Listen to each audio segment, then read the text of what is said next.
Welcome everybody to World of Tanks replays. My name is Maxwell and today's first replay is from the user Sebastian Patachika. No idea, but it looks like Sebastian Patachika, and he's driving the Luchs on a standard battle on the Sacred Valley. Luchs is a tier 4 light tank for the Germans. I've had a few people asking for more lower tiered replays, so today that is exactly what we're going to be doing. There's going to be a couple of lower tiered replays for you today.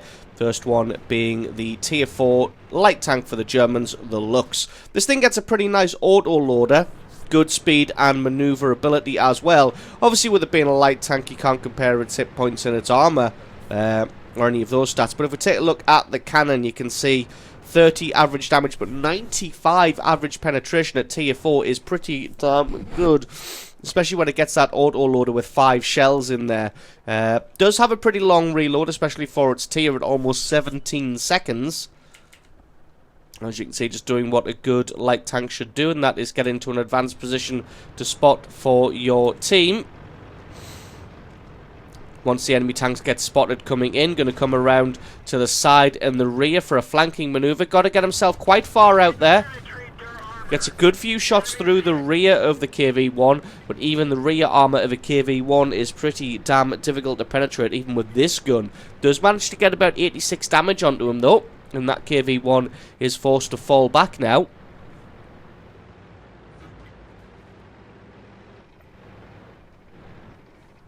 So just keeping the enemy tanks penned in where they are.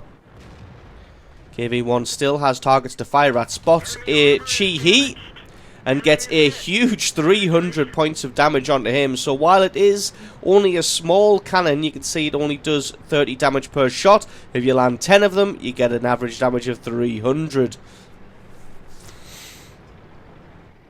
You can see why this tank can be very, very dangerous, especially with 95mm of penetration. I think he's pretty much done getting damage on this KV-1 and this Chi-He here. They are going to try and stay incredibly safe now. Nobody really wanting to poke themselves out. And unlike most light tank replays, this one is going to start off pretty slow, but it does heat up and get pretty damn exciting near the end. Gets a good few hits on the M4 as he goes past. Unfortunately, one of those didn't penetrate, so wasn't able to take him out for the kill. But it looks like the FV304 is able to take him out in the end. KV-1 still pushing down the line that he had been pushing down. Gets his track taken out. Luckily there's an Su-85 waiting to offer some support. Does take pretty much half of his hit points though from one hit from that KV-1. So you've got to play it careful in these tanks, because you are very, very squishy. And like I was saying a minute ago, a little bit slow to get started, this replay, like most light tank replays. But it does get very, very exciting and nail-biting around at the end. It's maneuvering around now, trying to find the best angle of approach. That KV-1 has now been taken out by the Su-85. Thinking about going up and helping him out, but doesn't look like he needs any help. Spots the Chi-He from earlier. Able to get a couple of hits onto him and take him out. And that's finally a kill in the bag. Going to be heading now to the centre of the map. This one's all square at 9 kills to 9. But the Allied team doesn't really have that much of a foothold anywhere. You can see they've kind of won the battle in the north here, but the enemy team has won so heavily in the south there. And on that right-hand flank, they're going to have to start dealing with people coming into the base right about now.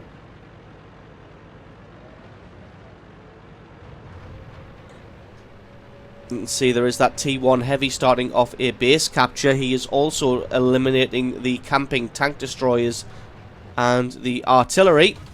Trying to put some shots through his side, but a T1 Heavy is pretty damn difficult to hurt, even from the side. Was able to get a little bit of damage onto him, and that T1 Heavy was then able to take out the Hellcat. Could also see there was a Panzer III-4 somewhere around this location. Going to try and maybe take him out. He's going to prove to be a much softer target. Thinking about firing through the buildings, but just electing to go around the side there. Takes him out. The Su-85 comes in to offer some support. Stug 3G appears from the right-hand side and gets a hit through the armor of the Luchs. Say armor in the loosest possible sense. Was able to put a hill between himself and the Stug. Now he's going to have to fall back while he reloads that cannon. Su-85 got himself taken out. Luckily, he was able to do enough damage to take that T1 Heavy down to low health. Spots out an FV304 coming in from the rear there. Looks like those two are going to duel it out. Luchs deciding to head over towards the base rather than try and fight off the FV304. As he's got to try and do something. There are two base cappers in there. One of them the T1 Heavy and one of them being the Stug 3G. Looks like the T1 Heavy's having none of this and he's coming charging forward. Any second now you can probably see him burst through this house. There he is. He's able to get some shots through his lower plate, take him out and pick up kill number 3. Now he's all alone versus 4 enemy tanks. He's got 2 Stugs, an SU-85 and this FV304. Currently reloading his cannon, still got 5 seconds left. Looks like the Stug doesn't want to leave the cap circle. The FV is closing in from the left-hand side. Gonna have to maybe pay some attention to him or he's gonna sneak around the rear and be able to end him pretty early. SU-85 also spotted over there. Looks like he wants to go for the Stug as there's only 20-some seconds left on the cap clock.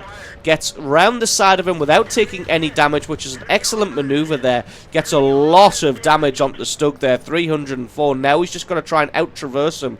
Looks like he's got the speed, but he doesn't want to pull too far away from the Stug 3G. The further you are away from the tank, the harder it is to rotate around them. He wants to keep in nice and tight. Stug doing the smart thing of trying to traverse the opposite direction, which would have forced the Luchs to have to reverse a lot slower, which means he may have been able to out-traverse him, but the Luchs reloaded his cannon just in time, was able to get the last few bits of damage and take him out, reset the cap. Now he's almost reloaded to take out the FV. Just piles the cannon through the wood-constructed building there, and he's able to take out the FV with ease. Now it just leaves the SU-85 and this other Stug 3.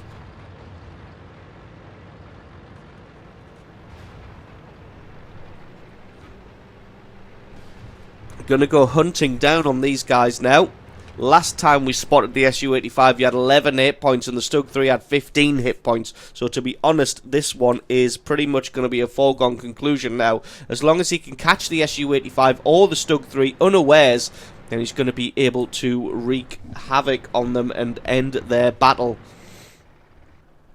As you can see, he is switching up to the APCR rounds now. Doesn't want to leave anything to chance. All 3 of the tanks remaining on the battlefield are one-shots.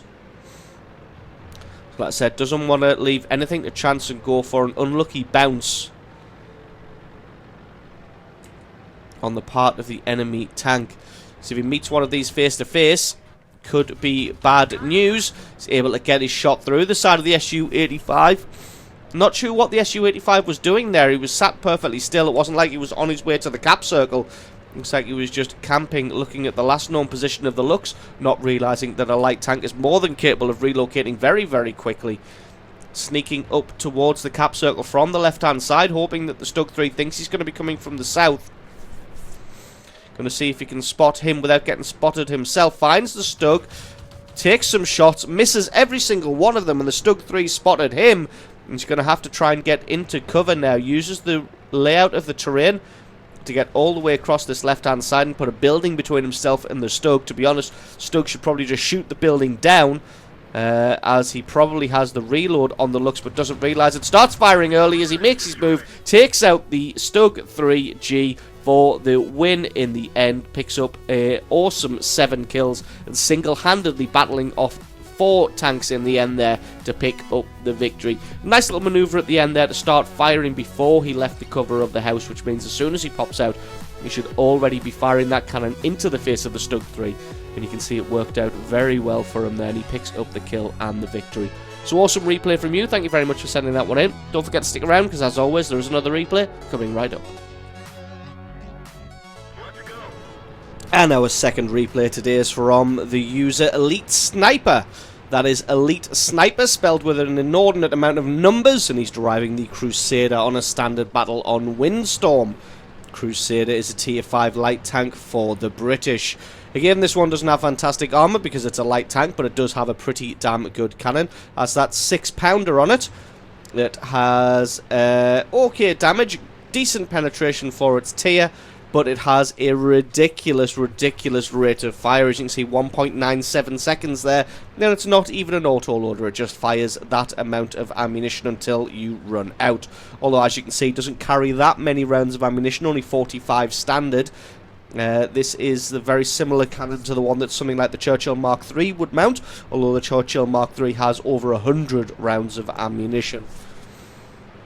So Sniper going to be heading to the advanced rock, having a little look to see who we can spot. Unfortunately, there was nobody quite there presenting themselves as a target. For some reason, there is a Hetzer just going full ham straight up the centre. So Elite Sniper going to be trying to get into a position to maybe offer him some support, but from a distance, because you don't want to get drawn into his early suicide. Stug 3 also very far advanced early on as well. In fact, nobody from the enemy team apart from that T-46 just there been spotted out yet. Obviously playing it very cagey and a little bit campy. Having a look to see if we can see this Valentine AT. Looks like he's just behind cover there. AT2 is going to wreck the Crusader's day though, as there's no way he's going to be able to penetrate him from the front. Stug 3G's in a lot of trouble on the left there, as he's squaring off against many enemy tanks. That Hetzer also still going full ham, going up against the AT2. Has a shot but bounces that one. And looks like he's in all sorts of trouble. And Elite Sniper just having a look to see if he can offer him some support, but it looks like he can't. So he's just going to try and get the hell out of there, as he doesn't really want any part of that battle. Luckily, the AT2 at least gets taken out as well. And now Sniper going to be trying to get into a position where he can actually do something.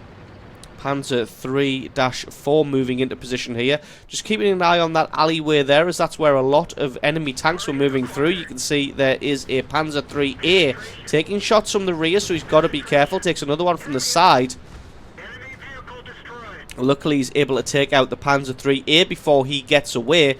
Now going to be moving down. Luckily, he's got some support in the form of that medium tank. Nobody's going to push too far around the corner. Does find the Matilda here. He's using APCR to try and take him out, which I can't blame him for at all, as the Matilda is so ridiculously well armoured for its tier. In tier 4 games, it just ruins everybody's day. So enemy Matilda taken out. Back to the AP rounds. Going to see who he wants to shoot at. There is a Panzer 3-4 and an SU-85. SU-85 is making a run for it, taking some hits through the side. Elite's able to take him out in the end for kill number 3. Now he's going to work on the Panzer 3-4 here. Gets great shots through his road wheel to take his track out. He's doing consistent hit point damage. Takes him out for kill number 4. Anybody else lurking in the alleyway? It looks not. It looks like the enemy team has heavily pushed them on the right-hand flank. They've also kind of heavily pushed them on the left-hand flank too. You can see losing this one currently at 7 kills to 10.